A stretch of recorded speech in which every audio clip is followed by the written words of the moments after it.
square. Then 1, 2, 3, 4, 5. इसको छोड़ देना, इसको then इस तरह से ऐसे इसमें लेके जोड़ना है। सेंटर ये सारी मूवियाँ सेंटर में आ रही हैं। तो इस तरह से ये हमारा इक्वल टू टू इसको हम ऐसे होने के बाद फिर हम नीचे आएंगे। देन बैक साइड से मिडल ऐसे डालेंगे, फिर इसमें डालते हैं, इसमें डालेंगे, उसके बाद लास्ट डालेंगे, डाल के सिक्योर करेंगे। देन उसके बाद दिस पिन इसको सेंटर में लेकर के हम इसको भी इस तरह से सिक्योर कर देंगे।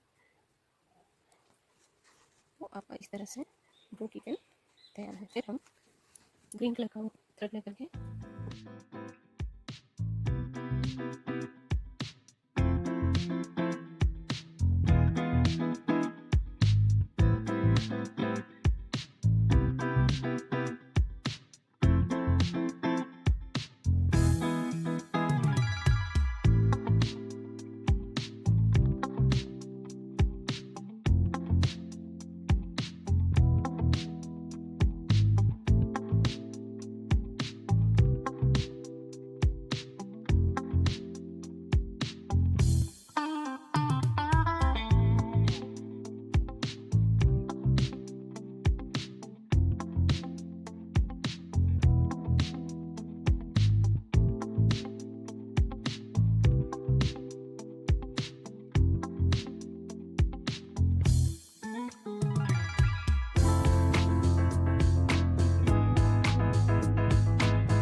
देन दिस साइड भी ऐसे बना।